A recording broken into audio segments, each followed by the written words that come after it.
Okay, I'm fully aware that my lips are basically blending in with my skin. It's because I'm pale and I don't have lipstick on right now, so deal with it and don't tell me that I look sick because I get that on a regular basis. Hello, actually autistic person here. Time to talk about something that I very frequently hear about my autism when I tell people that I have autism. A very common statement that I get when I tell people I have autism is, "Are you sure? Really? I didn't get that from you at all." And then some people tell me that are you sure you're autistic? Are you sure you're not just telling me this to like make me feel bad for you or something? Which don't feel bad for me with my autism. I function very well. It does not affect me in a negative way. And then I have gotten this so many times, legitimately. I can't even tell you how many times that I've gotten this. It's kind of ridiculous.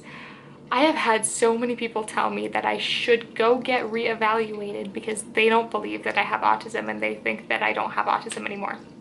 Even though I was formally diagnosed with autism when I was 9 by a psychiatrist, a doctor, a real psychiatrist. And so I've been getting that since I was in like middle school, and as I said, I've heard this from so many people. I cannot even tell you how many people I've gotten this from. I wanted to talk a little bit about this today. First off, I did get reevaluated when I was 18 in November, basically, so November of 2019, and not for autism. I had no intentions of getting reevaluated for my autism. I was having other symptoms of stuff that I did not ever get diagnosed with, and so we wanted to go back and change things and change medications and everything because of the fact that I was growing into an adult and my medications that I was taking was from that point, like from when I was 9 years old, and so it was getting to be like 10 years, and I was just thinking like, okay, we got to change some stuff because it's not affecting me the way it used to. So I went to a new psychiatrist. I got formally evaluated with a bunch of different techniques and everything like that, like how you get evaluated by a psychiatrist in general, which if you don't know how that works, it's basically just sitting down with a psychiatrist and telling them about your symptoms and how you function and how you end up communicating with other people. It's a very simple process. It's not exactly very extravagant, if that makes sense. At that point, my psychiatrist made it very clear to me that yes, I do have autism, but I am not affected on the outside, really. And I've made a whole video about how I'm affected by autism and how it's really just in my head. And that's why people tend to not be able to tell that I have autism in the first place. Also, I would like to mention that my autism does not affect me negatively at all. Don't ever tell somebody that a diagnosis that they have is not correct because you don't think it's correct. I don't care what kind of certifications that you have. If you are not a psychiatrist and you do not work with people with mental illness, or you are not specializing in mental illness, you do not get to tell people that their diagnosis is wrong or that you don't believe that their diagnosis is correct. That is completely inappropriate, and I cannot believe how often that I get that comment. A lot of people do not have the money to go get properly evaluated by a psychiatrist or other types of doctors. And if somebody says that they believe they have autism and that's what they identify with, that's totally fine. And as long as they're doing it to feel better with themselves and to not to necessarily like get attention or feel better, have like pity from other people, it's totally fine, and that should also be respected. And just like how we have our sexualities and our gender identities and everything like that, you shouldn't try to tell people that they're wrong. You shouldn't try to say like, oh, maybe you'll grow out of it, or maybe you have it wrong, or anything like that, or like you can't say that unless you have a diagnosis. I really truly believe that if it's not hurting anybody, go for it. Be who you want to be and identify with who you identify with. As long as it's good for you and it's not hurting anybody else, perfect. I'm good with that. Because yes, it is extremely expensive to go to a psychiatrist and get properly evaluated, especially with our current health system in America.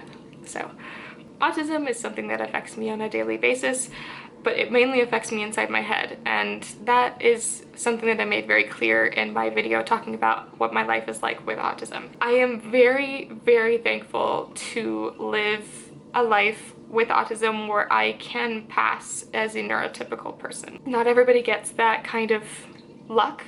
And I've been extremely grateful that I get to work like a normal person job, and I get to go through my day without, at this point in my life, without having people judge me or having people treat me differently because of who I am. It makes me honestly really sad that a lot of people don't get that kind of luxury of being able to be themselves on a regular basis. And that's not just autism, that is with, as I've been talking about, with gender and with sexuality, and also with other types of mental illnesses and physical disabilities, and that is really unfortunate that a lot of people have to live that way. I did also want to talk about one more thing that I think is really important when we're talking about autism and people telling me that they don't think I have autism. I think if you're a neurotypical person and you have never worked with people with autism, you don't know people with autism, we kind of have this like cookie cutter idea of what autism is. This person that people think of when we're talking about autism is typically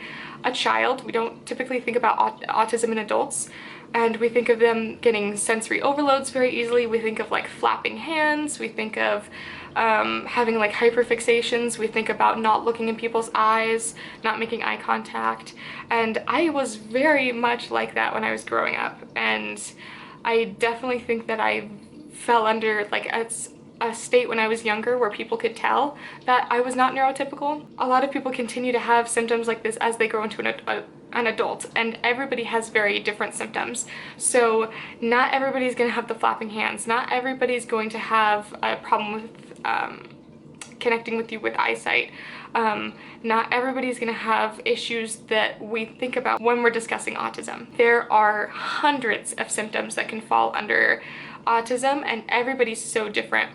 We also think about like an autism spectrum, and that we've thought about that for a really long time, where there's the high functioning and then there's the low functioning, and it's just a spectrum where you either were less autistic or you were more autistic. And for a while we thought that if you were less autistic, you were called or you had Asperger's, which is no longer a term and we don't use it anymore. At least if you're going to the right person and you're talking with the right people, you wouldn't use Asperger's anymore.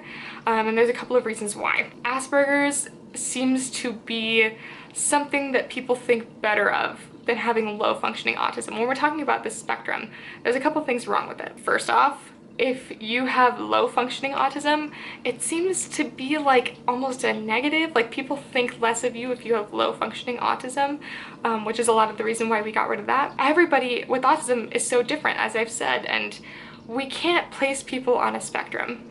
That is very, very difficult to do, especially because everybody has different symptoms, everybody's affected very differently, and so now what we tend to call it is more of like a rainbow. So you fall anywhere on this rainbow discussing your symptoms and anything like that, and you are you. You are a person with autism. You are actually autistic, and that means that you can be affected in any way, and nobody has the right to tell you that you are not autistic, even when you are, because they don't think you're autistic. So that's something to keep in mind. There's a lot of change going on in the autism community right now, and bear with me because I am still trying to learn it myself, because I was diagnosed 10 years ago, and when I was first diagnosed, things were very different. And so I'm currently trying to do my research and figure out more of the terminologies and how people are discussing it now, especially within the autism community, because I've never really been a part of it until recently, on the internet that is.